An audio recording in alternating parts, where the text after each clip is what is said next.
मतलब जब किसी को तारीफ़ करनी होती है ना तो अक्सर कहा जाता है कि तुम मोनालिसा जैसे दिखती है। कि इस कदर भीड़ है लोगों की, मैं दीवानगी इतनी ज़्यादा है इस पेंटिंग को देखने की कि यहाँ सबसे आगे खड़े होकर के फ़ोटो खींचने के लिए आपको सिर्फ 3 सेकंड मिलते हैं, क्योंकि ये जो पेंटिंग है ना ऑलरेडी 2 से 3 बार चोरी हो चुकी है। और अब हम जा रहे हैं लुव्र के एक ऐसे हिस्से में जहाँ पे पूरी तरीके से सब कुछ इजिप्शियन आर्टिफैक्ट्स और यहाँ तक कि एक असली मम्मी भी रखी हुई है। अगर आपको आर्ट और हिस्ट्री में इंटरेस्ट ही नहीं है तो फिर आपके लिए यहाँ पे आधा 1 घंटा बिताना भी मुश्किल हो जाएगा। पागलों ने इतनी ठंड में एसी चला रखा है इस मॉल में।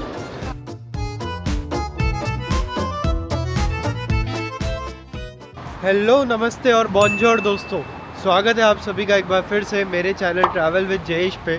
और आज की इस कमाल की नई वीडियो में आज हमारा ये आखिरी दिन है फ्रांस की राजधानी और दुनिया के सबसे मशहूर शहरों में से एक the city of love Paris में। क्यों? क्योंकि आज रात की हमारी 9 बजे करीब की फ़्लाइट है बैक टू इंडिया के लिए वाया दुबई। और ना सिर्फ पेरिस में, ना सिर्फ फ्रांस में, फ़िलहाल इस यूरोप ट्रिप का भी हमारा ये आज आखिरी दिन है।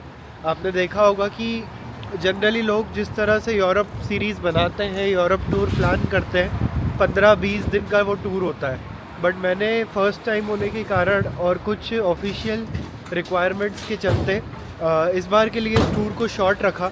और ये टूर हमारा सिर्फ 6 दिन का था, जिसमें से शुरुआती 3 दिन आपने देखा कि हम लोग ऑस्ट्रिया में थे, वियना में, जहाँ से एक दिन हम लोग 2 और कंट्रीज़ भी कवर करके आए थे, स्लोवाकिया और हंगेरी, जिसमें बुडापेस्ट और ब्रटिस्लावा हमने डे टूर के थ्रू एक्सप्लोर किया था। और फिर हम लोग 3 दिन पूरे करने के बाद वियना से फ़्लाइट पकड़ के यहाँ पेरिस पहुँच गए थे। पेरिस में पहले दिन पे हमने Eiffel tower of course explore किया। और फिर अगले दिन शिवरात्रि होने के कारण यहाँ पर हिंदू कम्युनिटी किस तरह से रहती है, किस तरह से अपने रीति रिवाजों त्योहारों को मनाती है, वो सब समझा। और कल हम लोग बाकी के आधे दिन डिज़नीलैंड चले गए थे। डिज़नीलैंड में कल ना मौसम बहुत ख़राब था, डिज़नीलैंड में नहीं, ओवरऑल पेरिस की बात कर रहा हूँ। कल यहाँ पे मौसम बिल्कुल, आप कह सकते हो, एकदम एक्सट्रीम वेदर था। क्यों? क्योंकि धूप बिल्कुल नहीं थी, ऊपर से बड़ी तेज़ हवाएं चल रही थी, टेम्परेचर माइनस में था, और इसके अलावा बारिश अलग पड़ रही थी, कहीं पे बर्फ़ कहीं पे बारिश, ऐसे पूरे पेरिस का माहौल था।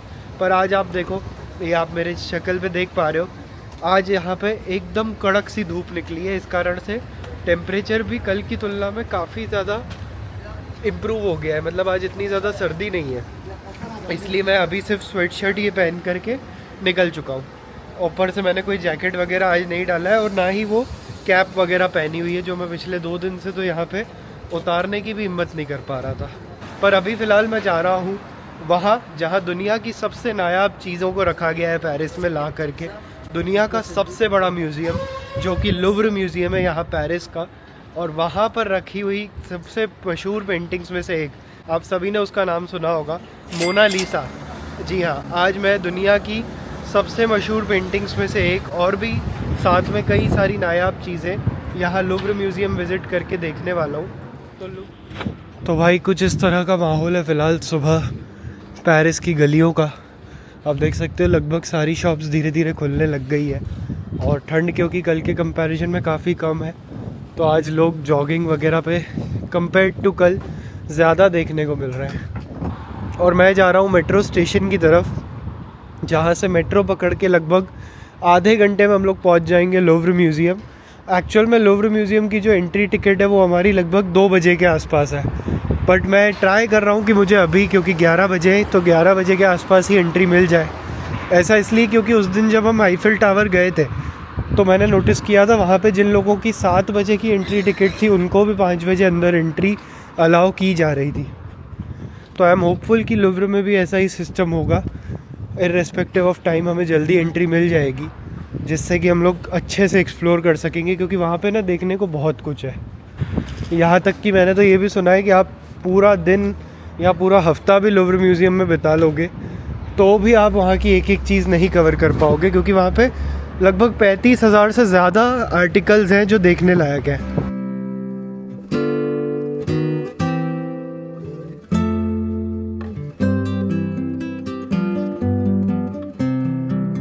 तो भाई आखिरकार मेट्रो स्टेशन आ चुका है। ये मेरे पीछे आप देखो, डोमेस्नेल मेट्रो स्टेशन आ गया है। और यहाँ ना सर्कल के बीचों बीच देखो बड़ा सुंदर सा फाउंटेन बना रखा है इन्होंने। तो 1-2 फ़ोटोज़ क्लिक करेंगे इस फाउंटेन के साथ। और फिर मेट्रो में बैठ के निकलेंगे अपनी डेस्टिनेशन की तरफ।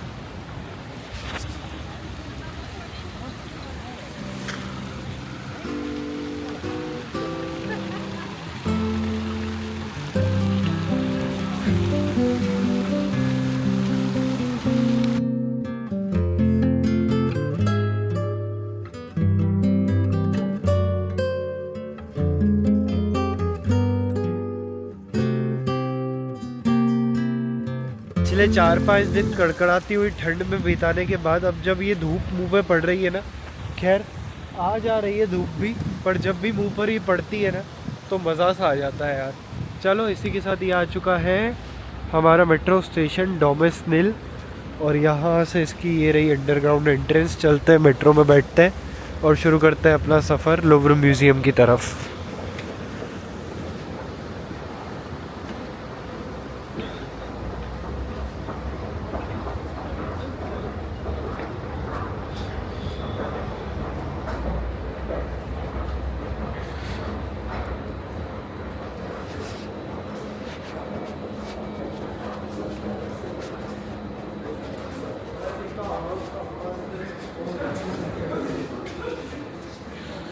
मैं पहले तो ट्राई करूँगा कि मेरे कार्ड में अगर पहले से बैलेंस हो तो उसी का यूज़ करके।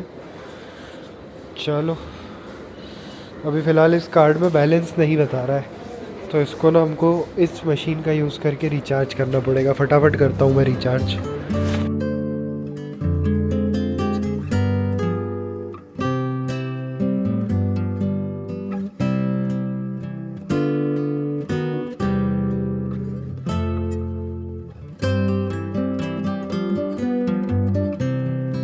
तो भाई ये हम लोग पहुंच चुके हैं पैले रॉयल मेट्रो स्टेशन, जो कि म्यूज़ियम लुव्र म्यूज़ियम का सबसे नज़दीकी मेट्रो स्टेशन है। ये देखो लिखा भी हुआ है, ये देखो ये लुव्र म्यूज़ियम इस तरफ लिखा हुआ है।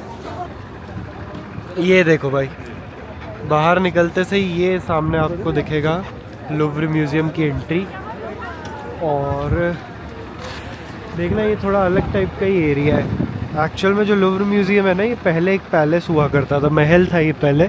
फिर क्योंकि वहाँ के उस समय के राजाओं का शौक़ था अलग अलग आर्टिफैक्ट्स इकट्ठे करना, तो ऑलरेडी जब इस महल में इतने सारे आर्टिफैक्ट्स हो चुके थे तो फिर यहाँ की गवर्नमेंट ने इसको एक म्यूज़ियम ही बना डाला। और इसलिए ये जो है एक्चुअल में एक हिस्टोरिकल पैलेस के अंदर बना हुआ है म्यूज़ियम। चलो इसी के साथ ये रोड क्रॉस करते हैं और एंटर करते हैं म्यूज़ियम। इसको जो फ्रांस में कहते हैं उसको कहते हैं म्यूज़ी डे लुव्र, सामने लिखा भी हुआ है। और बहुत ठंडी हवाएं चल रही है यार, फिर से यहाँ पे ना धूप गायब सी हो गई है, तो ठंडी ठंडी हवाएं चलने लग गई है।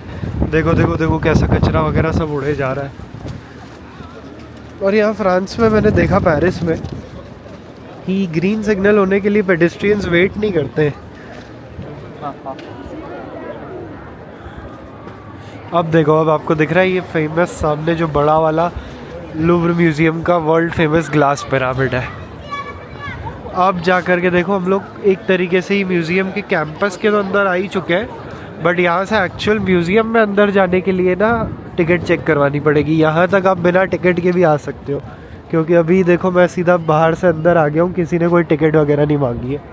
और देखना, दिखने में आपको लग रहा है कि कोई म्यूज़ियम है प्रॉपर, देखो। और ये अपने आप में म्यूज़ियम की बिल्डिंग इतनी सुंदर है कि आपको टिकट मिले ना मिले, आपको यहाँ पे एक बार म्यूज़ियम को बाहर से देखने के लिए भी ज़रूर आना चाहिए। और अंदर जाओगे तो डेफिनेटली इतने सारे इंटरेस्टिंग आर्टिफैक्ट्स हैं, अभी मैं आपको अंदर जा कर के दिखाऊँगा। भाई बहुत अच्छी चीज़ हो गई कि फिर से धूप निकल गई इस समय। हाय हाय हाय, मज़ा सा आ गया भाई, कड़क सी धूप निकल गई भाई, कड़क सी धूप निकल गई, मज़ा आ गया। वाह जी वाह। एक दो फोटोज़ क्लिक करता हूँ इस खास पिरामिड के साथ जो मेरे ठीक पीछे दिख रहा है। बस ऐसी धूप सी रहेगी ना दिन भर तो घूमना थोड़ा आसान हो जाएगा। वैसे तो इंडोर्स ही अंदर म्यूज़ियम में एंटर होने के बाद तो ये जो सर्द हवाएं चल रही है बंद ही हो जाएगी, पर तब भी थोड़ा बहुत धूप बाहर रहेगी तो थोड़ा टेम्परेचर अच्छा हो जाएगा। ये देखो यहाँ पे लिखा है 2 बजे की जिनकी टिकट है उनकी एंट्री फ़िलहाल शायद शुरू हो गई है। तो हमारी भी 2 बजे वाली ही है मेरे ख्याल से, तो एक बार मैं लाइन में लग ही जाता हूँ। भाई साहब एंट्री के लिए इतनी लंबी लाइन है, आप सोचो। नॉर्मली जब भी आप कभी म्यूज़ियम का नाम सुनते हो तो आपके दिमाग में क्या आता है? म्यूज़ियम्स तो खाली पड़े रहते हैं, म्यूज़ियम कौन जाता है? पर आप कॉन्ट्रास्टिंग देखो, यहाँ म्यूज़ियम में एंटर करने के लिए बुकिंग होने के बावजूद, स्पेसिफिक टाइम स्लॉट की बुकिंग होने के बावजूद आपको यहाँ आकर के भी 1 से 1.5 घंटा वेट करना पड़ता है अपनी बारी आने के लिए।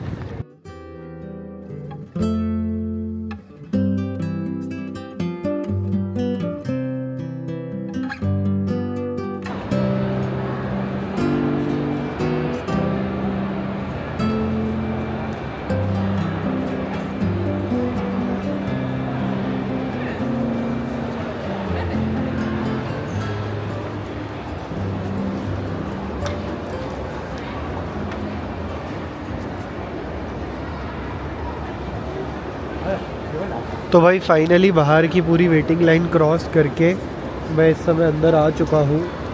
इस समय ये जो पिरामिड है बड़ा सा ग्लास का, लूव्र के जस्ट नीचे जो लोकेटेड है, ये देखो सामने आते से यहाँ पे इन्होंने बड़ी बड़ी मोनालिसा की तस्वीर लगाई हुई है। ये असली नहीं है, ये तो ऐसे ही एक बैनर है, बट बहुत जल्द हमें वर्ल्ड की सबसे फेमस पेंटिंग्स में से एक मोनालिसा, जिसका नाम आर्ट लवर्स के साथ साथ नॉन आर्ट लवर्स ने भी सुना रहता है। अक्सर कई फिल्मों में भी उसका रेफरेंस देते हैं कि तू, मतलब जब किसी को तारीफ़ करनी होती है ना, तो अक्सर कहा जाता है कि तू मोनालिसा जैसे दिखती है।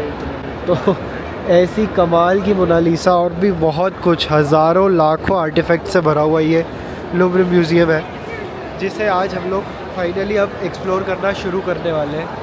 अब मैं, क्योंकि ये इतना बड़ा म्यूज़ियम है, ओवरऑल 35,000 से ज़्यादा आर्टिफैक्ट्स हैं और इतना ज़्यादा बड़ा है कि आप पूरा दिन, पूरा हफ्ता भी यहाँ पे बिता लोगे ना, तो भी आप सब कुछ कवर नहीं कर पाओगे।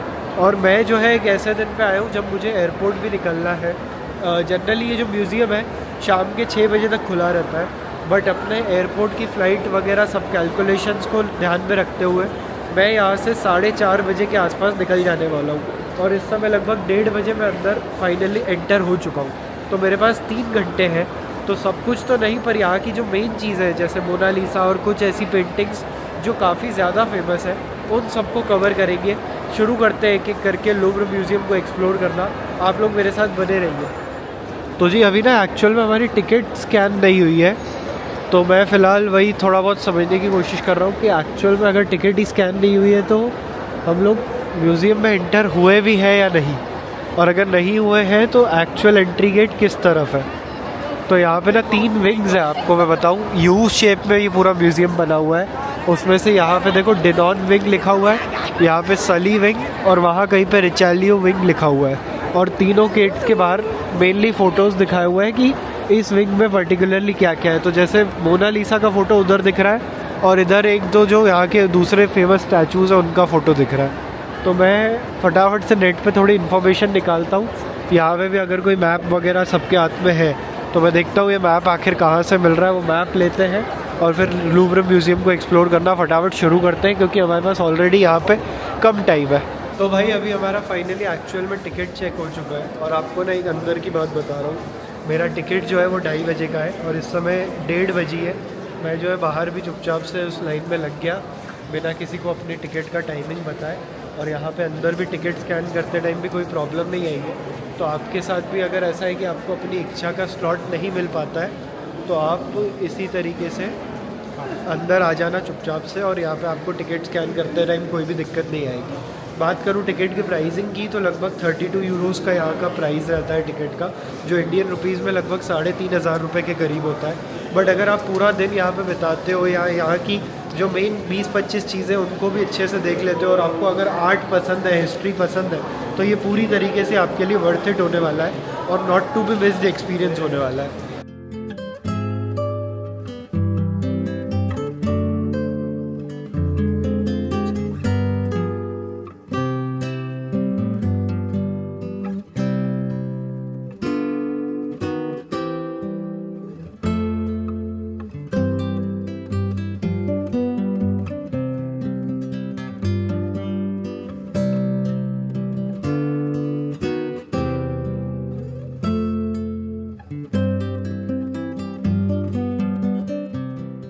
तो जी ये मेरे पीछे आप जो देख पा रहे हो, ये छोटी सी पेंटिंग, यही वो पेंटिंग है जिसे देखने के लिए हर साल हर रोज़ कई हज़ारों लोग हर रोज़ फ्रांस आते हैं, पेरिस आते हैं, यहाँ लुव्र म्यूज़ियम की टिकट खरीदते हैं और देखते हैं ये दुनिया की सबसे खूबसूरत पेंटिंग कही जाने वाली मोनालिसा। यहाँ से मैं आपको एक और बार दिखाऊं कि इस कदर भीड़ है लोगों की, मैं दीवानगी इतनी ज़्यादा है इस पेंटिंग को देखने की कि यहाँ सबसे आगे खड़े होकर के फ़ोटो खींचने के लिए आपको सिर्फ 3 सेकंड मिलते हैं। वो जो मैडम दिख रही है आपको, ये 3 सेकंड का काउंटडाउन करती है। उन 3 सेकंड में आपने अगर फ़ोटो नहीं खींचा तो आपको हटा दिया जाता है। बाकी ये देखो, दिखने में ना ये उम्मीद से वैसे जनरली आप जितना एक्सपेक्ट करोगे उससे काफ़ी ज़्यादा छोटी है, पर वाकई में इसकी जो एक मिस्टीरियस स्माइल को लोग दुनिया भर में तारीफ़ करते हैं जिसकी, वो वाकई में जब आप सामने से देखोगे तब भी उतनी ही सुंदर लगती है। और बाकी देखो ये लुव्र म्यूज़ियम में एक से एक पेंटिंग्स है भाई। मोनालिसा तो इनकी साइज़ के आगे तो कुछ ना लगे। मोनालिसा एक्चुअल में तो बहुत छोटी पेंटिंग है। अब आप इस वाली पेंटिंग को देखो, फॉर एग्ज़ाम्पल ये बंदे खड़े हैं और इनकी कंपैरिजन में इस पेंटिंग को देखो आप, ऑलमोस्ट छत तक जा रही है भाई। और डिटेल्ड देखो आप, कितने सारे कैरेक्टर्स से भरी हुई है ये पेंटिंग, देखो जी।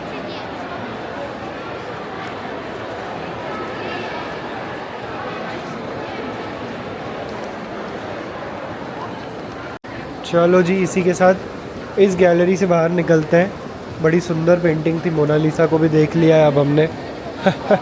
अब ये वापस से चोरी भी हो जाए तो हमें एटलीस्ट कोई टेंशन नहीं होगी, क्योंकि ये जो पेंटिंग है ना, ऑलरेडी 2 से 3 बार चोरी हो चुकी है। और उसके अलावा भी रिसेंटली लुव्र म्यूज़ियम न्यूज़ में भी था, क्योंकि यहाँ से बहुत कीमती ब्रिटिश फ्रेंच क्राउन ज्वेल्स वगैरह चोरी हो गए थे, जिस कारण से आपने सुना होगा कि फ्रांस के लुव्र म्यूज़ियम में काफ़ी टाइम तक आना जाना बिल्कुल बंद कर दिया गया था।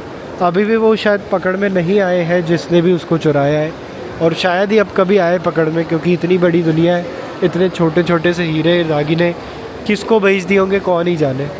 चलो जी, इसी के साथ हम लोग चलते हैं आगे, क्योंकि हमारे पास समय बड़ा कम है यहाँ पे।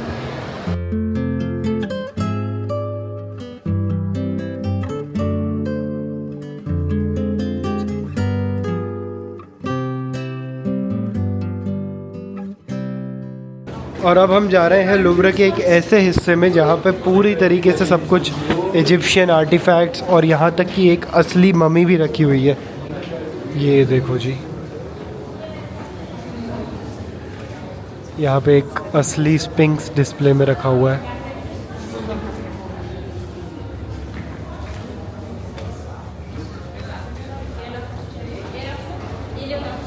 तो जी इस समय मेनली मोनालिसा और एक दो जो बाकी की फ़ेमस पेंटिंग्स, फेमस स्कल्पचर्स हैं यहाँ लुव्र म्यूज़ियम के, उन्हें देखने के बाद, उन्हें निहारने के बाद मैं फ़िलहाल इस म्यूज़ियम से बाहर आ चुका हूँ। अभी पूरी तरीके से बाहर नहीं आया हूँ, मतलब मेन म्यूज़ियम से बाहर आ गया हूँ। और अभी ये जो म्यूज़ियम के नीचे ये ग्लास पिरामिड है ना म्यूज़ियम का फेमस, इसके नीचे खड़ा हुआ हूँ। अब मैं सोच रहा हूँ, क्योंकि लगभग 3:30 ऑलरेडी बज चुकी है, अब 3:30 बज गई है, तो मेरे पास टाइम तो है वैसे आधा 1 घंटे का एयरपोर्ट निकलने के पहले, पर मैं सोच रहा हूँ कि कुछ खा पी ले अच्छे से, जिससे कि फ़्लाइट के पहले, क्योंकि 3-4 घंटे की वेटिंग है, तो उसमें भूख ना लगे और थोड़ा बॉडी को एनर्जी भी आए। क्योंकि पर्सनली बताऊँ, ये लुव्र म्यूज़ियम जो था ना, है बहुत शानदार, बहुत कुछ है यहाँ पे देखने को, आप आसानी से पूरा दिन बिता सकते हो, लेकिन सिर्फ़ और सिर्फ तब जब आपको आर्ट और हिस्ट्री से प्यार हो। अगर आपको आर्ट और हिस्ट्री में इंटरेस्ट ही नहीं है तो फिर आपके लिए यहाँ पे आधा 1 घंटा बिताना भी मुश्किल हो जाएगा। क्यों? क्योंकि मैं पर्सनली बताता हूँ, चाहे मोनालिसा हो, चाहे जो वीनस डे माइलो हो, या चाहे कोई सी भी ऐसी स्कल्पचर या ऐसा आर्टिफैक्ट हो जो वैसे फ़ोटोज़ पिक्चर्स बहुत वायरल हो, जिसके पूरा वर्ल्ड में फ़ेमस हो, लेकिन जब आप उसको सामने से देखते हो ना, तो थोड़ा बहुत ऐसी फीलिंग आती है कि ये न जाने इतना ख़ास है भी कि नहीं जितना बताया जाता है। अगर मैं पर्सनली मोनालिसा की बात करूँ तो म्यूज़ियम में ही, इसी म्यूज़ियम में और मोनालिसा के आसपास में ही कई पेंटिंग मुझे पर्सनली ऐसी लगी जो मोनालिसा से कई ज़्यादा फेमस होनी चाहिए, लेकिन न जाने क्यों नहीं है। और मोनालिसा इतनी छोटी सी पेंटिंग है, उसमें भी वो अधूरी है, और उसके आगे इतनी ज़्यादा भीड़ होती है कि आप उसको ढंग से देख भी नहीं पाते हो, तो इसलिए शायद उसका एक्सपीरियंस इतना अच्छा रहे ना रहे। पर अगर आप पेरिस आ रहे हो, आपको आर्ट और हिस्ट्री में इंटरेस्ट है, तो ये जगह मिस नहीं करनी चाहिए। लेकिन हाँ, अगर आर्ट और हिस्ट्री में इंटरेस्ट नहीं है तो आप इसको डेफिनेटली स्किप करके इसकी जगह पे कुछ और भी कवर कर सकते हो। ओवरऑल मेरा पर्सनल एक्सपीरियंस यहाँ पे मुझे जितना टाइम आर्टिफैक्ट्स को देखने के लिए मिला उससे कई ज़्यादा टाइम मेरा सीढ़ियाँ चढ़ने उतरने में और इधर से उधर आने जाने में हो गया, क्योंकि इन्होंने ना एक आर्टिफैक्ट को दूसरे आर्टिफैक्ट से इतना दूर दूर पे रखा है और इन दोनों के बीच का जो रास्ता है वो इतना ज़्यादा कंफ्यूजिंग है। मेरा मतलब है, मान लो मोनालिसा सेकंड फ्लोर पे है इस पर्टिकुलर विंग में, और दूसरी जो आपको आर्टिफैक्ट देखनी है वो सामने वाली विंग के ऊपर वाले फ्लोर पे है। तो वैसे इजीली आप ऐसे सीधे सीधे चले जाओ और सीढ़ी चढ़ लो, पर यहाँ पे ऐसा नहीं है। आधे से ज़्यादा सीढ़ियाँ, आधे से ज़्यादा कॉरिडोर्स इन्होंने बीच में से बंद कर रखे हैं, जिसके कारण आपको जस्ट सामने भी जाना है ना तो पूरा घूम के जाना पड़ता है, जिस कारण से मैं पर्सनली आधे से मतलब 2 घंटे में ही थक गया, क्योंकि बार बार सीढ़ियाँ उतरना चढ़ना, इधर से उधर भागना दौड़ना। इस कारण से मैंने लगभग सारे मेन हाइलाइट्स यहाँ के कवर कर लिए। दुख की बात ये भी है कि इजिप्शियन गैलरी, जिसके लिए सबसे ज़्यादा एक्साइटेड था मैं, वो इन्होंने रेनोवेशन वगैरह के लिए बंद कर रखी है। तो मैं पर्सनली उसी को ढूंढते ढूंढते मैंने आधा घंटा बिगाड़ दिया।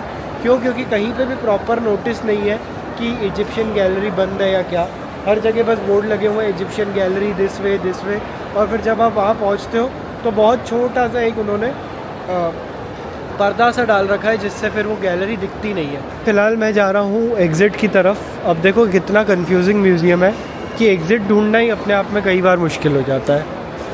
खैर फ़िलहाल एग्ज़िट एग्ज़िट एग्ज़िट वो लिखा है एग्ज़िट। भाई फाइनली बड़ा भटकने के बाद एग्ज़िट मिल गया। और ये देखो, ये भी वैसे एग्ज़िट है तो ऑफकोर्स एक एंट्री गेट भी है। और यहाँ पर भी देखो अब कितनी ज़्यादा लाइन लगी हुई है, इतने सारे लोग सुबह तो नहीं, खैर अभी फ़िलहाल 3:15 बज रहे हैं। अब म्यूज़ियम बंद होने को कुल 3 घंटे ही बाकी रह गए, लेकिन अभी भी आप देखो कितने सारे लोग जो हैं यहाँ पर लाइन में लगे हुए हैं एंट्री के लिए। और ये देखो, ये पिरामिड जो ऊपर से देखने को मिलता है ना, उसी के नीचे इस तरह का ग्लास पिरामिड भी बना हुआ है उल्टा।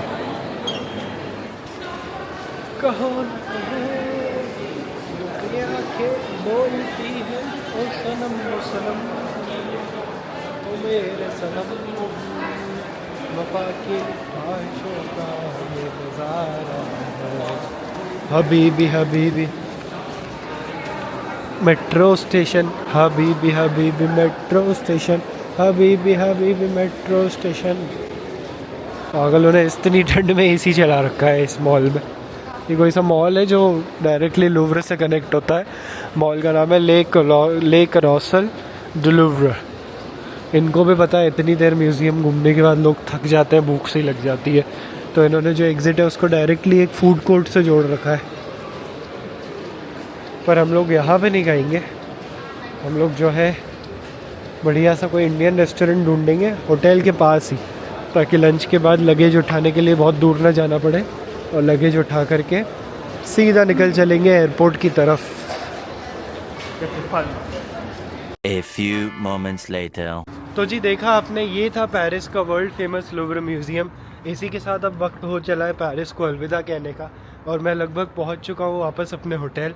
अपना लगेज वापस कलेक्ट करके यहाँ से सीधा निकलूँगा पेरिस के चार्ल्स डे गॉल एयरपोर्ट, जो कि लगभग शहर से 1 घंटा दूरी पे है। बता दूँ कि अभी रास्ते में ही मैंने यहाँ पेरिस के बर्शी इलाके में बहुत ही बढ़िया मायसन डू नान नाम का एक इंडियन रेस्टोरेंट तो नहीं कहूँगा, बाकी इंडियन ईटरी है। मतलब उनका बहुत छोटा सा सिंपल सा मेन्यू है, ज़्यादातर राइस बाउल्स ही है पूरे मेन्यू में। वहाँ पे मैंने उस दिन, आज से 2 दिन पहले, मतलब जो पहला दिन था पेरिस का, उस दिन भी मैंने वहाँ से वेज बिरयानी खाई थी, काफ़ी टेस्टी थी। और आज भी मैंने वहाँ से राइस बाउल ले करके अभी खा पी करके पेट भर करके मैं वापस आ चुका हूँ। मसाला टी भी उनकी बड़ी कमाल की है, तो क्योंकि हल्का फुल्का ज़ुकाम लग चुका था तो मैंने मसाला टी भी ली उनसे एक। अब ये सब खा पी करके पेरिस को अच्छे से निहार करके लगभग 2-3 दिन यहाँ पे घूम फिर करके अब वापस वक्त हो चला है कि मैं ओवरऑल पेरिस को और पूरे यूरोप को अलविदा कह करके बैक टू अपने वतन इंडिया लौट आऊँ। उम्मीद करता हूँ आपको ये ओवरऑल यूरोप सीरीज़ और पेरिस के एपिसोड्स अच्छे लगे होंगे। पसंद आए हो तो लाइक ज़रूर से कर देना, और चैनल को सब्सक्राइब किए बिना मत जाना, क्योंकि मैं नोटिस करता हूँ कि हमारे चैनल की वीडियोस जितने भी लोग देखते हैं उसमें से सिर्फ 10% लोगों ने सब्सक्राइब किया हुआ है। आप सोचो, अगर आप सब लोग सब्सक्राइब कर दोगे तो आप में से तो किसी का भी 1 रुपया भी खर्च नहीं होना है, पर मुझे अपना ये चैनल ग्रो करने में कितनी ज़्यादा हेल्प होगी। इसलिए अपने छोटे भाई के इस चैनल को ज़रूर सब्सक्राइब कर देना, और कमेंट्स में मुझे अपने ओपिनियंस लिख करके बताना मैं हूँ जयेश और ट्रैवल विद जयेश पे फिर आपसे मिलूँगा किसी नए शहर, किसी नए देश को एक्सप्लोर करते हुए। तब तक के लिए गुड बाय।